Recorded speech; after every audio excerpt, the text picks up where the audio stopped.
నమస్తే welcome to news express. Hot summer లో కాస్త కూల్ కావడానికి ఒక్కొక్కరు ఒక్కోలా ప్రయత్నిస్తూ ఉంటారు. భగభగ మండే ఎండలో దప్పిక తీర్చుకోవడానికి కొందరు ఫ్రూట్ జ్యూస్ లో ఆశ్రయిస్తే మరికొంతమంది చెరుకు రసం, పుచ్చపండు ముక్కలు తిని సేద తీరుతూ ఉంటారు. అంతా బానే ఉంది. మరి జ్యూస్ లో వాడే ఐస్ ఎక్కడిది?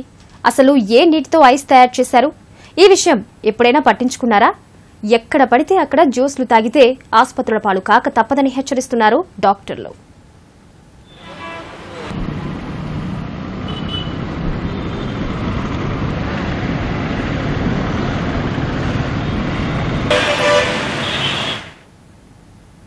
ఇక్కడ కనిపిస్తున్న నీటి తొట్లను చూస్తే ఎవరికైనా ఇవన్నీ పశువులు దాహం తీర్చుకోవడానికి ఏర్పాటు చేసినవి అనుకోవచ్చు. కానీ విషయం అది కాదు. మీరు ఆరోగ్యమే మహాభాగ్యం అంటూ గుటగుటా లాగించేసే జ్యూసుల్లో ఈ నీటితో తయారు చేసిన ఐస్వే వేసి గిలకొట్టిస్తారు. ఈ విషయం వింటే ఎవరైనా నోరు వెళ్లపెట్టాల్సిందే. కానీ ఇది పచ్చి నిజం. ఇది నెల్లూరు జిల్లాలోని పరిస్థితి. అయితే ఒక్క నెల్లూరులోనే కాదు, 2 తెలుగు రాష్ట్రాల్లోనూ ఇదే పరిస్థితి. దాదాపు అన్ని ప్రదేశాల్లోనూ మురికి నీళ్లతోనే ఐస్ తయారు చేస్తున్నారు.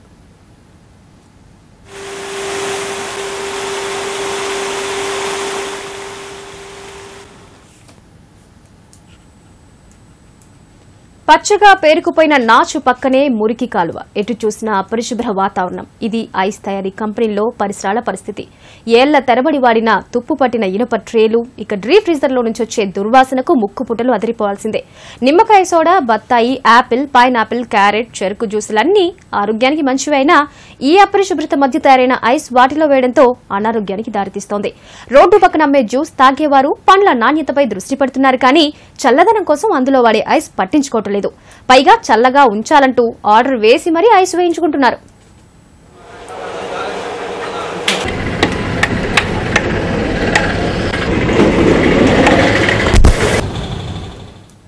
రోడ్లపై జ్యూసులమ్మే వ్యాపారులు కూడా తమ నిర్లక్ష్యంతో ప్రజల ఆరోగ్యాన్ని పట్టించుకోవడం లేదు. చౌకగా లభిస్తుంది కదా అని చేపలు, రొయ్యల స్టోరేజ్ కోసం తయారు చేసే ఐస్ జ్యూస్లలో కలిపి విక్రయిస్తున్నారు. మరోవైపు ఐస్ తయారీలో కంపెనీలు క్వాలిటీని అస్సలు పట్టించుకోవడం లేదు. అధికారులు కూడా ఐస్ తయారీ కేంద్రాలపై దృష్టి పెట్టకపోవడంతో ప్రజల ఆరోగ్యానికి భరోసా లేకుండా పోతోంది. అధికారులు వ్యాపారుల నుంచి మామూలు తీసుకుంటున్నారనే విమర్శలు కూడా ఉన్నాయి.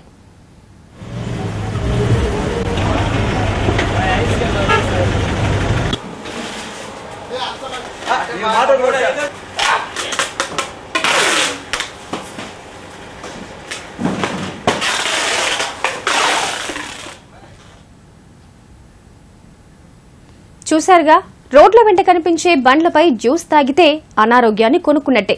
మీకు అంతగా తాగాలనిపిస్తే ఐస్ లేకుండా తాగేయండి. కొంతలో కొంత మీరు ఆరోగ్యాన్ని కాపాడుకున్న వాళ్ళవుతారు. లేదంటే రోగాల బారిన పడక తప్పదని హెచ్చరిస్తున్నారు డాక్టర్లు.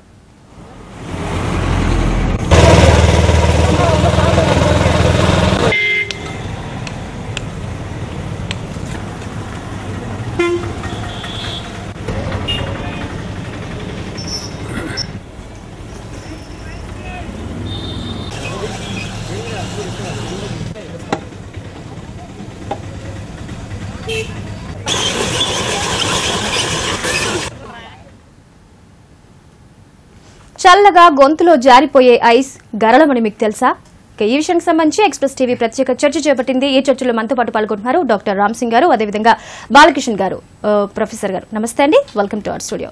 కిషన్ గారు, మీరు చెప్పండి. రామ్ సింగ్ గారు, మామూలుగా హెల్త్ కి ఎంతవరకు ఐస్ కి సంబంధించి ఇప్పుడు మనం విజువల్స్ అన్ని చూస్తూనే ఉన్నాం. ఒక పరిశుభ్ర వాతావరణంలో అది తయారవుతూ ఉంది. అది కాకుండా మామూలుగా అసలు ఐస్ అనేది బాడీకి ఏమాత్రం మంచి చేస్తుంది? సామాన్యంగా ఈ వేసవి కాలంలో దప్పిక ఉంటుంది కాబట్టి చాలా మందికి ఆ దప్పిక తీర్చుకోవడానికి వాటర్ కోసం చూస్తూ ఉంటారు. హాట్ అట్మాస్ఫియర్ నుంచి వస్తారు కాబట్టి చల్లటి నీళ్ళు తాగాలనే ఒక ఆలోచన. అదే టైంలో మరి మన దగ్గర ఈ ఐస్ కలిపిన జ్యూస్ కావచ్చు, లేక ఐస్ స్టోర్డ్ ఫుడ్ మెటీరియల్స్ కావచ్చు, ఇవి తీసుకోవడం వల్ల తప్పకుండా వాళ్ళకి అన్ని రకాల ఇన్ఫెక్షన్స్ వస్తాయి. యూజువల్లీ ఈ ఇన్ఫెక్షన్స్ అనేటి బ్యాక్టీరియల్ ఇన్ఫెక్షన్స్ అని, ప్రోటోజోవల్ ఇన్ఫెక్షన్ అని, వైరల్ ఇన్ఫెక్షన్స్ అని వస్తాయి. వీటి నుంచి మరి మనం నియంత్రించాలంటే దీన్ని ఎక్కడైతే తయారు చేస్తున్నారో ఐస్ ఫార్మింగ్ ఫ్యాక్టరీస్ ఏవైతే ఉన్నాయో అది పరిశుభ్రమైన వాటర్ ద్వారా అది ఐస్ను తయారు చేయాల్సి ఉంటుంది. దాంట్లో నిఘా అనేది భారతదేశంలో సామాన్యంగా మనకు కనిపించదు. తర్వాత ఒకవేళ సామాన్యంగా వాళ్ళు మంచి వాటర్తోని ఆ ఐస్ను తయారు చేసినప్పటికీ దాని ట్రాన్స్పోర్ట్ కానివ్వండి, రోడ్డు పక్కన మనం చూస్తూ ఉంటాము, ఎలాంటి ప్రొటెక్షన్ లేకుండా కూడా ఆ ఐస్ క్యూబ్స్ను పెద్ద పెద్ద షీట్స్ వాళ్ళు ట్రాన్స్పోర్ట్ చేస్తూ ఉంటారు. ఇది కూడా అన్హైజీన్గా ట్రాన్స్పోర్ట్ అవుతుంది కాబట్టి ఇవన్నీ కంటామినేషన్ వచ్చినప్పుడు వీళ్ళకి తప్పకుండా ఇన్ఫెక్షన్స్ అనేటివి వస్తాయి. ఈ ఇన్ఫెక్షన్స్ కూడా ఆల్ ఇంపార్టెంట్ సిస్టమ్స్కు తగిన ఇన్ఫెక్షన్స్ ఈ ఐస్ తీసుకోవడం వల్ల వస్తుంది. ఆరోగ్యరీత్యా చూసినప్పుడు అతి చల్లటి వస్తువులు కానీ అతి వేడి వస్తువులు తినకూడదు అనేది ఒక advice. At the same time ఈ చల్లటి తీసుకోవడం వల్ల చిన్నపిల్లలు కానివ్వండి, ఎవరైతే ఇక స్కూల్ అట్లాంటి ఏజ్లో ఉన్న పిల్లలకి వాళ్ళని ఏదో బుద్రగించడానికి కోసం ఐస్ క్రీమ్లు ఇప్పియడము, ఈ ఐస్ కలిపిన ఫ్రూట్ జ్యూస్ ఇవ్వడం జరుగుతూ ఉంటుంది. పేరెంట్స్ వాళ్ళని ఎంకరేజ్ చేస్తూ ఉంటారు ఏదో ఒక మాయ మాటలు చెప్పి.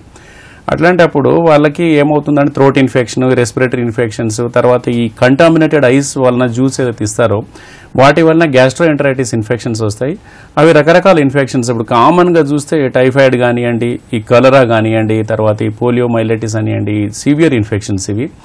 వీటి వలన ఆ ఇన్ఫెక్షన్స్ వచ్చి ఆ పూటకి ఏదో వాళ్ళకి బుద్రగిస్తారు కానీ తర్వాత మెడికల్ కానివ్వండి హాస్పిటల్స్ వాళ్ళ అనవసరమైన ఎక్స్పెండిచర్ వాళ్ళు బేర్ చేయాల్సిన అవసరం ఉంటుంది అన్నట్టు. కాబట్టి దీన్ని నియంత్రించాల్సిన అవసరం ఉన్నది. బాలకృష్ణ గారు, సాధారణంగా ఇప్పుడు సీజన్ వచ్చేసింది కాబట్టి ఈ సమయంలో ఐస్ వాడకం అనేది చాలా ఎక్కువగా ఉంటుంది. సో ఒక ఇదికి మించి ఏదైనా తయారీకి సంబంధించి దాని కేంద్రాలు కొన్ని సేఫ్టీ ప్రికాషన్స్ అనేవి పాటించాలి.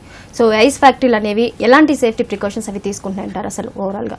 ముందుగా ఈ సీజన్ ఎండాకాలం మొదలవుతున్న సందర్భంలోనే ఎన్నడూ లేనంతగా ఐస్ వినియోగం జరుగుతుంది మన దేశంలో అనొచ్చు. ఈ నేపథ్యంలో మీరు ఒక థాట్ ప్రొవోకింగ్ ఒక యాక్టివిటీ లాగా ఈ ప్రోగ్రాం చేపట్టినందుకు ముఖ్యంగా మీ యాజమాన్యాన్ని నేను అభినందిస్తున్నాను. ఇది రైట్లీ తీసుకున్న కార్యక్రమం ఇది. ఎందుకంటే దీనివల్ల కనీసం కొద్ది మంది అయినా చైతన్యం అయితే ఒక మంచి వ్యవస్థ వస్తుంది మా అభిప్రాయం. ఒక వినియోగదారుడుగా ఒక చెప్పాలంటే ఎండాకాలం వచ్చిందంటేనే చాలా వరకు ఎండలతో చాలామంది సేద తీరడానికి అలసిపోతారు. చెమటల వల్ల నీరు బయటికి వెళ్తుంది కాబట్టి తాత్కాలికంగా ఉపశమనం కోసం ఎన్నడూ వాడిన వాళ్ళు, ఎన్నడూ తాగని వాళ్ళు కూడా ఆ రోజు ఈ కూల్ డ్రింక్స్ కానీ జ్యూసులు కానీ ఈ విధంగా తాగాలనుకుంటారు, కూల్ డ్రింక్తో సహా ఐస్ క్రీమ్లతో సహా. ఆ తాత్కాలికంగా తీసుకున్నంత మాత్రాన దాంతోపాటు ఈ ఎండాకాలంలో మీరు గమనించండి చాలా పెళ్లిళ్ళు జరుగుతాయి. ఏ పెళ్లిళ్ళు వెళ్ళినా వెంటనే ఫస్ట్ మీకు వెల్కమ్ డ్రింక్ అని చెప్పి చల్లటి కూల్ డ్రింక్ ఏదో చల్లటి నీళ్ళు ఇస్తారు. రెండవది లంచ్ టైంలో ఖచ్చితంగా చల్లటి నీళ్ళు ఇస్తారు. ఆ చల్లని నీళ్ళు వేసేదంతా ఐసే. కానీ దౌర్భాగ్యం ఏంటంటే ఈ దేశంలో అయితేనేమో ఇండస్ట్రియల్ ఎస్టేట్స్లో విపరీతంగా భూములు తవ్వేసేసి దానిలో మోటార్లు బోర్లు వేసేసి నీళ్లు సప్లై చేసేస్తూ దాంతో ఐస్కు వాడుతున్నారు. ఈ ఇండస్ట్రియల్ ఎస్టేట్స్లో ఈ పొల్యూషన్ అంతా, ఈ కంటామినేటెడ్ వాటర్ అంతా దానిలో పేరుకుపోయి దానిలోనే తయారవుతున్నాయి ఒకటి. రెండవది ఇంకా చాలా చేపల చెరువుల దగ్గర కూడా ఆ కంటామినేటెడ్ వాటర్తో ఐస్ చేస్తున్నారు. ఎందుకంటే వీళ్ళకు చాలా పనికిరాని వాటర్ని తీసుకుంటే ఎక్కువ లాభం గడించాల్సి ఉంటుందనే ఆలోచన తప్ప ప్రజలు ఏమవుతున్నారు దీనివల్ల వ్యవస్థ అవుతుందని ఎవరికి పట్టట్లేదు. అంతేకాకుండా ఈ ఎరువుల రసాయనాలు కొంత కంటామినేటెడ్ ఉన్న వాటరే కాకుండా ఇంకా చాలా చోట్ల మన ఈ ప్యూరిఫైడ్ వాటర్ వాడకుండా ఈ ఫ్లోరోసిస్ ఉన్న ప్రాంతాల్లో కూడా ఆ వాటర్ని వాడుతున్నారు. ఈ వాటర్ చాలా మంది చీపులో వస్తుందని అలా ఫంక్షన్ హాల్లో తీసుకెళ్తారు, ఆ డ్రమ్ములో కలిపేస్తారు. ఇదంతా కలిసిపోయి తాగిన వాళ్ళు పాపం అమాయకంగా తాగుతారు, మంచిది అనుకుంటారు. మనం ఒక పెళ్లికి వెళ్ళామంటే మంచి ఫుడ్ పెడతారు, మంచి నీళ్ళు ఇస్తారు అనుకుంటారు, తెలియకుండా తాగుతుంటారు.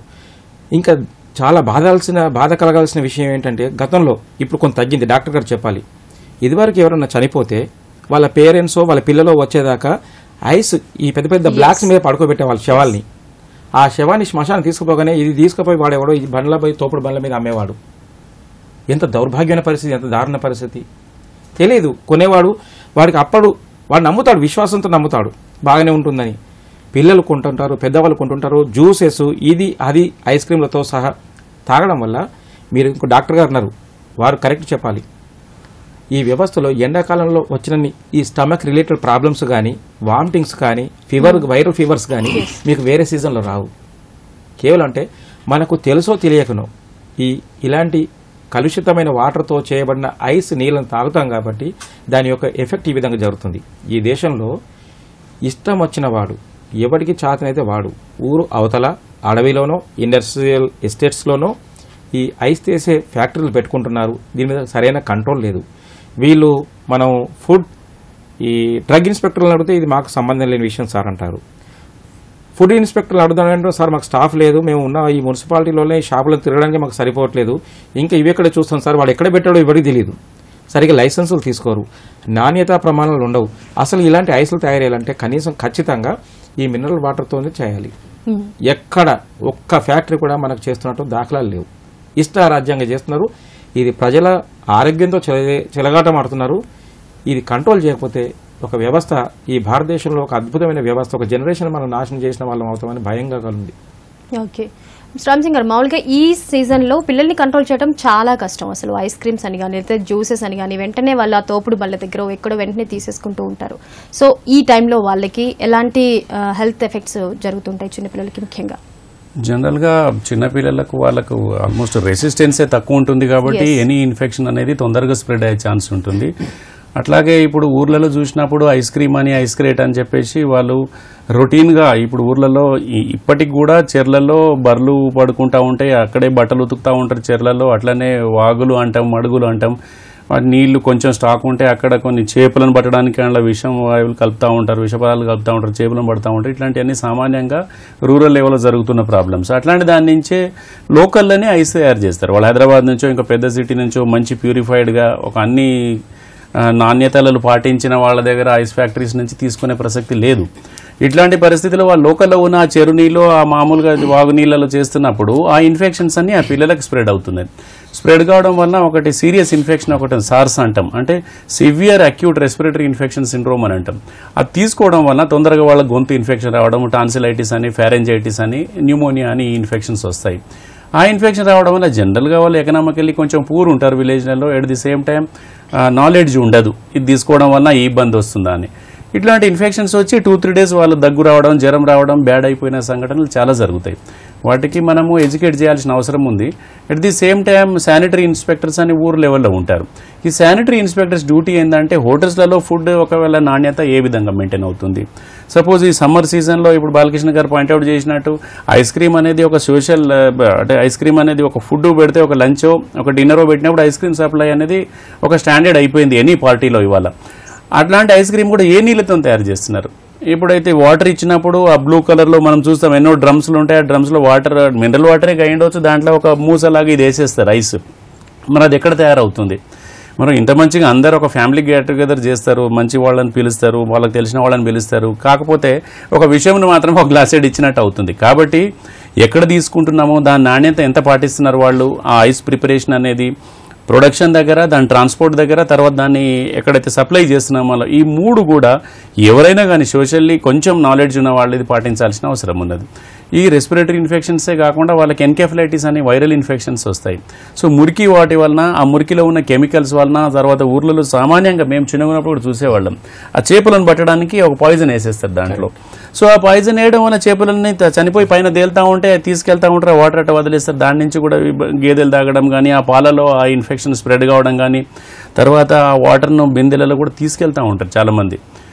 దూరం అంటే ప్రొటెక్టెడ్ వాటర్ లేకపోవడం వల్ల, నల్ల నీళ్లు ప్రతి ఇంటికి లేకపోవడం వల్ల, ప్రొటెక్టెడ్ వాటర్ లేకపోవడం, శుభ్రంగా నీళ్ళు లేకపోవడం వల్ల అవి తెచ్చుకుంటూ ఉంటారు వాగుల నుంచి, చెరువుల నుంచి.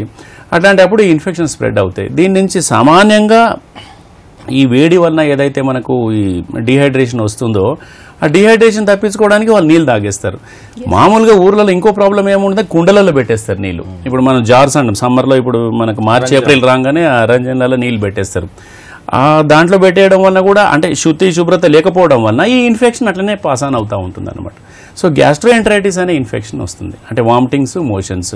ఆల్రెడీ డిహైడ్రేటెడ్ ఉంటారు సమ్మర్లో, వేడి వలన పర్స్పిరేషన్ అంటాం, చెమట ఎక్కువ పోయి వాళ్ళు డిహైడ్రేటెడ్ ఉంటారు, అంటే బాడీలో బీపీ తగ్గిపోవడం, ఇట్లాంటి నీరసం జరుగుతూ ఉంటుంది. అప్పుడు ఈ కంటామినేషన్ వాటర్ ఇవ్వడం వలన ఇంకింత వాళ్ళకి ప్రమాదం ఇచ్చిన వాళ్ళు అవుతాం. కాబట్టి సోషల్లీ ఎడ్యుకేటెడ్ పీపుల్ కావచ్చు, తర్వాత ఎవరైతే ఈ పార్టీలు అటెండ్ చేస్తున్నారో, పార్టీ ఎవరైతే ఈ కండక్ట్ చేస్తున్నారో వీళ్ళందరూ, తర్వాత గవర్నమెంట్ కానివ్వండి, ఈ శానిటరీ లెవెల్లో పనిచేసే వాళ్ళు, శానిటరీ ఇన్స్పెక్టర్స్ అని మెడికల్ వ్యవస్థలో శానిటరీ ఇన్స్పెక్టర్ ఊరు నుంచి సిటీ వరకు ఉంది.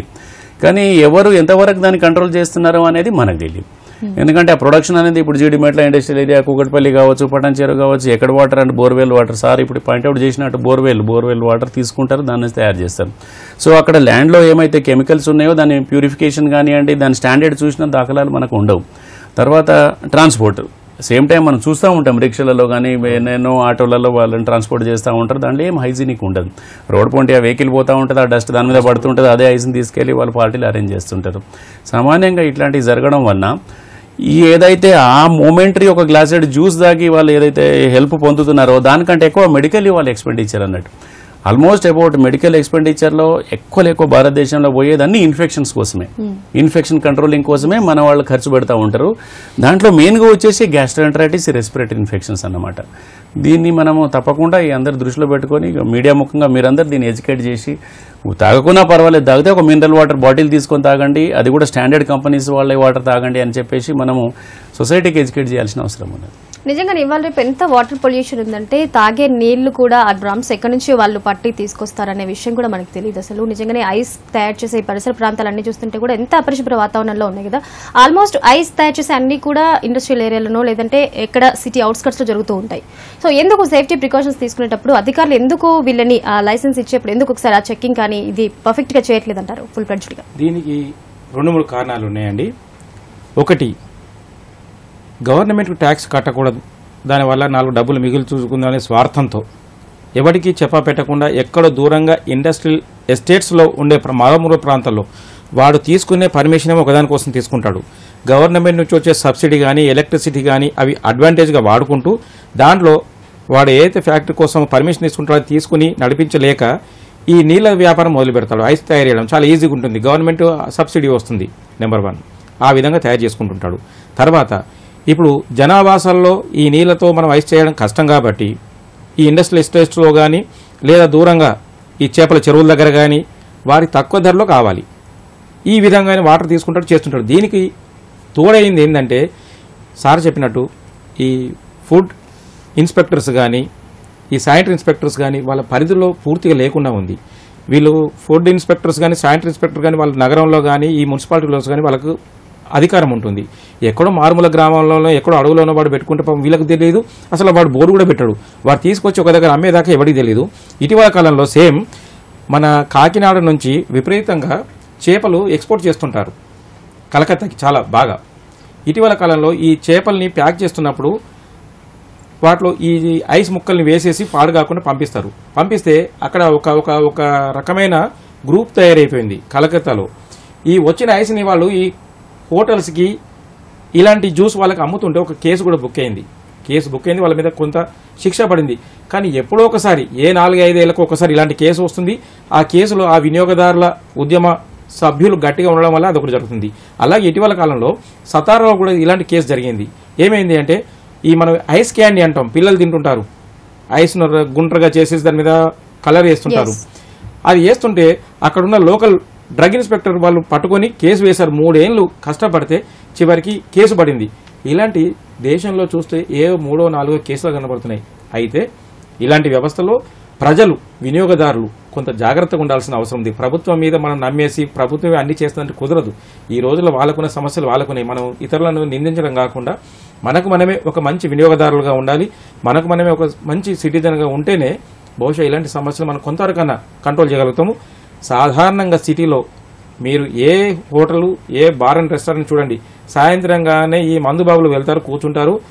ఆ ఆనందంలో అసలు ఎలాంటి ఐస్ వేస్తున్నారని చెప్పి ఏ ఒక్కడు పాపం చూడడు. నమ్మకంతో ఇది బాగానే ఉంటుంది, మనం ఇంత డబ్బులు పెడుతున్నాం కదా, ఏసీ రూమ్ లో కూర్చున్నాం కదా, చక్కని పెడతా అనుకుంటారు. కానీ ఎవరు కూడా చేయరు. వాళ్ళు చేయగలుగుతారు, వాళ్ళ సొంత ఫ్రిడ్జ్ లో డీ ఫ్రిడ్జ్ లో ఐస్ క్యూబ్ చేయొచ్చు, కానీ చేయరు. చీప్ గా వచ్చేసింది, తీసుకోవాలి, 4 డబ్బులు లాక్కుందామనే ఈ దోపిడీ వ్యవస్థ మన దగ్గర. బాలకృష్ణ గారు, థ్యాంక్ యూ అండి. రామ్ సింగ్ గారు మాతో పాటు డిస్కషన్ లో పార్టిసిపేట్ చేసిన థ్యాంక్స్ ఫర్ కమింగ్.